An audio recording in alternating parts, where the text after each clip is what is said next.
In most places, knowing when to walk away from a fight is a sign of wisdom, but in 19th century Finland, it could get you killed. This is the story of the Puukkojunkkarit, the knife-wielding troublemakers who ran a lawless land. We're going to explore how a broken honor system and a government that was barely there turned everyday farmers into feared killers. We'll see how a man's reputation, built on violence, became the only power that mattered. This isn't just a crime story. It's about how a society, pushed to its absolute limit, creates its own monsters, and sometimes even learns to admire them. To get the rise of the knife fighter, you have to get the land that made him. Southern Ostrobothnia in the 1800s. Just picture a world of dense forests, wide open plains and scattered farms, all locked together by long, dark winters. This was a tough, isolated place. Here, the tools for survival were always close by. And for the men of Ostrobothnia, the most important tool of all was the puukko, a simple, sturdy knife. It was used for everything: carving wood, fixing a harness, or defending your livestock. It was a part of you. But soon, this simple tool would become something else entirely, a weapon and a symbol of terrifying power. The story starts, weirdly enough, with a bit of a boom. In the early 19th century, life in the region got a little better, and this new money was put on full display at weddings. An Ostrobothnian wedding wasn't just a ceremony, it was a massive multi-day festival to show off your family's status, and these parties were fueled by oceans of booze. After Finland became a Grand Duchy of Russia, cheap Russian grain flooded the market. Farmers found it was more profitable to distill that grain into spirits than to sell it as food. And in isolated Ostrobothnia, that alcohol wasn't shipped out, it was consumed right there, turning social events into explosive, drunken brawls. But this prosperity was paper thin. Underneath, a massive social crisis was brewing. Finnish society was rigid. If you weren't a firstborn son, you had almost no hope of inheriting the family farm. This left a whole generation of young men with no land, no prospects, and a whole lot of anger. They were the dry tinder, just waiting for a spark. That spark came from a series of brutal shocks. Bad harvests led to the devastating Great Famine of 1867 to 68, a national catastrophe that killed as much as 8.5% of the population, with a death toll reaching around 150,000 people. This wasn't just a tough time, it was an apocalypse that tore rural life apart. In this pressure cooker of poverty, frustration, and rage, something had to break. And it did. Violence skyrocketed. The first murders by these new troublemakers, the Hedjit or Puukkojunkkarit, were recorded back in the 1790s. But their infamous golden age exploded from the 1820s and raged until the 1880s. During this time, southern Ostrobothnia was one of the most violent places in Europe. In the worst parishes, the homicide rate hit about 20 per 100,000 people, a rate more than 10 times higher than modern Finland. Over the century, it's estimated that around 2,000 people were murdered in this region alone. This wasn't a crime wave, it was a low-grade war, and the weapon of choice was the humble puukko. For violence like this to go on for decades, you need more than just angry young men. You need a power vacuum, and in 19th century Ostrobothnia, the government was basically a ghost. The local police chiefs, called nimismies, were completely outmatched, often isolated and with no backup. When big fights broke out, officials had to call for help from Russian Cossack troops stationed in Finland. At a wedding in Lapua in 1862, a fight ended in a killing, and it took Cossacks to bring back any kind of order. But this was a slow, clumsy solution. A brawl could start, escalate, and be over long before any authorities even heard about it.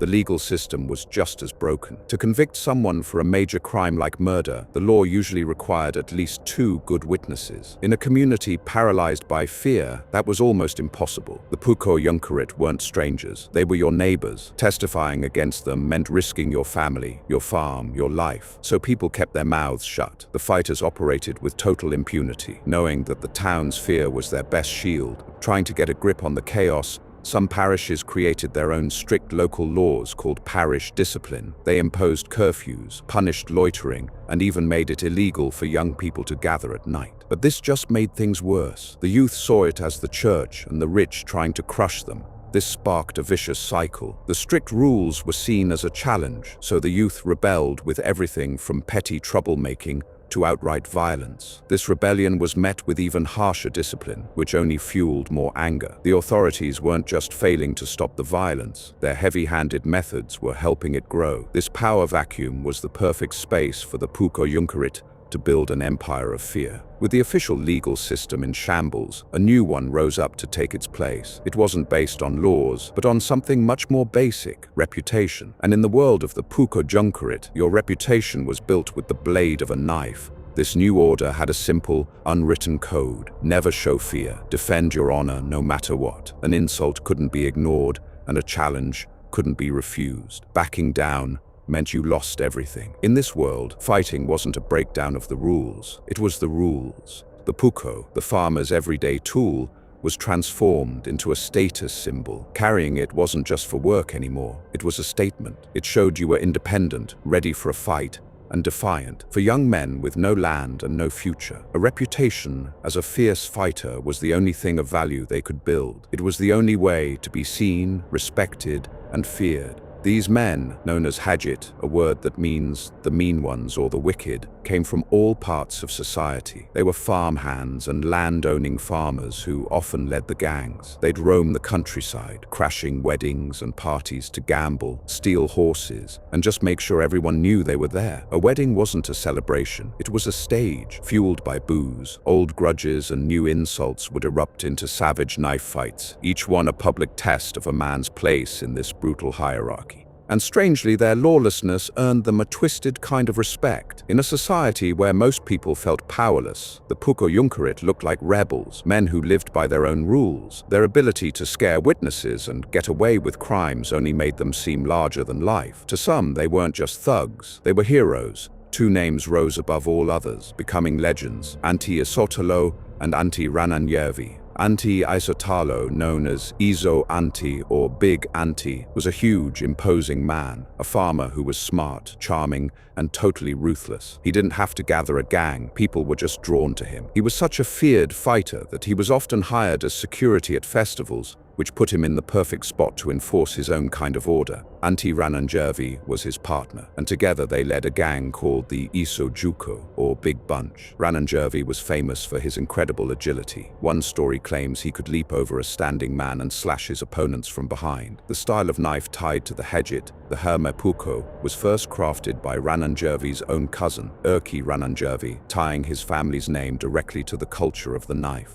Together, Isotalo and Rannanjärvi were the kings of this shadow society. Isotalo was accused of murder in 1858, but walked free because of a lack of evidence, a classic case of witness intimidation. Rannanjärvi was known for his hot temper and for being quick to draw his blade. Their power didn't come from a badge, but from the simple fact that everyone knew they were willing to do what others weren't. In 19th century Ostrobothnia, that was the only power that mattered. The idea that opened this story, that avoiding a fight could get you killed, wasn't just for dramatic effect. It was the terrifying reality of life under the Puukkojunkkarit. The system they built punished anyone who didn't play along. Staying out of it was not a safe bet. Imagine you're a young farmer at a crowded, drunken wedding. A known haji bumps into you. He insults your family or your village. Everyone is watching. What do? If you try to apologize or walk away, you've just shown weakness. And in their honor code, weakness was an invitation for predators. You'd be marked as an easy target for theft, humiliation, or worse. Your standing in the community would be destroyed. If you stand up for yourself, you have to be ready to fight, and not with your fists, with a knife. It meant risking serious injury or death. That was the brutal choice. The pressure to participate was overwhelming, not from any law, but from the judgment of the crowd. Refusing a challenge was social suicide, and in this world, social death could quickly lead to a literal one. Even if you weren't directly challenged, just trying to stay neutral was dangerous. The gangs roaming the countryside didn't see neutral farms as off-limits. They saw them as easy targets for horse thieves. Staying out of the game didn't make you safe, it made you a victim. This created a life of constant paranoia. Social events that should have been fun were filled with tension. Funerals, markets, dances. Any public gathering could turn deadly in an instant. The culture of violence was so deep, you couldn't escape it. The trouble would always find you. The system demanded you either be willing to shed blood or become prey. For many, the only choice was to fight or be a victim. This brutal system ruled parts of Finland For the better part of a century, a forgotten chapter where reputation was everything. If you find this story about a lawless world fascinating, think about subscribing for more hidden histories from the past. For decades, the Puukkojunkkarit seemed invincible, but by the 1860s, the violence was so out of control that the authorities were finally forced to act. A real crackdown began, one that would finally break the back of the knife fighter culture. It wasn't a single law, but a relentless campaign. Determined officials like Sheriff Adolf Haglund started hunting the height. They brought in Cossack troops more often to crush large brawls, showing that the state's power could, in fact, win. Most importantly, the courts began systematically prosecuting and convicting the big names, not just for one crime, but for their entire criminal careers. The legendary leaders, Antti Isotalo and Antti Rannanjärvi, were finally caught. After a series of trials, they were arrested. The famous photograph of them in chains, taken in Vaasa prison in 1869, is like a snapshot of the end of an era. Isotalo was sentenced to death for the murder he had been acquitted of years earlier, thanks to new witnesses who finally came forward. The Senate later changed his sentence to 12 years of hard labor. Rannanjärvi got hit with corporal punishment and such heavy fines that he had to serve his time in prison. The conviction of the two most feared men in the region sent a clear message: nobody was above the law anymore. This pressure from the authorities led the Puukkojunkkarit to make a fatal mistake. As they got more desperate, they started targeting the symbols of authority directly: police chiefs, priests, and other officials. This was a huge miscalculation. The community might have tolerated or even admired them fighting each other at parties, but attacking a priest or a sheriff was an attack on the community itself. The quiet public support they had relied on vanished. They had crossed a line from being feared members of the community to being enemies of it. The very people who were once too scared to testify now saw them as a threat to everyone. Their power base, the local people, turned on them. The government crackdown was the beginning of the end, but it was the quiet, unstoppable march of modernity that truly killed the Puukkojunkkarit era. The problem wasn't just solved with force. The world that had created the knife fighters simply started to disappear. The late 1800s brought huge changes to Finland. The rigid social structure began to crumble. New jobs and economic opportunities appeared, and wages started to rise. This slowly eased the crushing frustration of the landless youth. The desperation that drove men to seek status through violence began to fade as other, better paths to a good life opened up. At the same time, new social movements swept through the region. The temperance movement directly attacked the drunken chaos of the weddings and parties. Youth associations and folk schools gave young people new places to channel their energy. Instead of gathering for secret drinking and fighting, they could now join sports teams, do theater, or get an education. These movements didn't just condemn the violence, they offered a better way of life. Finally, the state sealed the deal with new laws. As the 20th century began, and especially by the 1920s and 30s, laws were passed banning the carrying of knives in public places like dance halls. A nationwide law in 1977 further restricted carrying knives in public without a valid reason. The puukko was legally demoted, changing from a weapon and status symbol back to what it was always meant to be, a tool. The terror didn't end in a big, dramatic showdown. It ended because its foundations slowly eroded away. The power vacuum was filled, the economic desperation eased, and a new civil society offered something better than the code of the knife. The pressure cooker had finally cooled down. The age of the Puukkojunkkarit was over, but their story was just getting started. In a strange twist of history, these violent criminals and local terrors started to transform after their time had passed. They became folk heroes. Once the real fear and violence faded from memory, the Hajit were ready to be romanticized. The generation that lived in terror of them was gone, and their children and grandchildren inherited the stories, now stripped of their brutal reality. The Puukkojunkkarit were no longer seen as thugs who preyed on their own communities, but as symbols of a wilder, freer time, icons of rebellion against authority, and a symbol of the untamable Finnish spirit.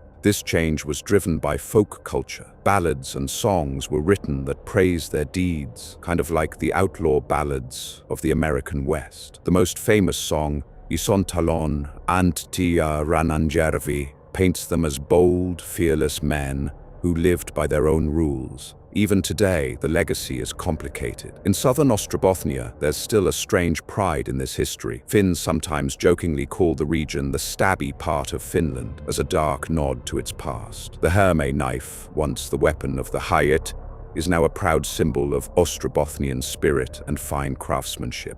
The figures of Antti Isotalo and Antti Rannanjärvi have become immortal. They are Finland's Jesse James and Billy the Kid, their brutal crimes softened by time, their defiance amplified into a legendary fight for freedom. They're a powerful reminder that history isn't just about what happened, but about how we choose to remember it. The story of the Puukkojunkkarit is a stark look at what happens when a society breaks down. It shows how a power vacuum created by a weak government and deep inequality can be filled by violence. It shows how an honor code, twisted by desperation, can turn neighbors into killers. For nearly a century in parts of Finland, a man's reputation, forged with steel and alcohol, was the most powerful force there was. The era ended when society finally gave its young men something more valuable than a fearsome reputation. But the myth of the knife fighters lives on, not as a warning, but as a romance, and it raises a fascinating question. How does a society decide which parts of its violent past to condemn and which parts to turn into a legend? The answer tells us as much about ourselves as it does about the past.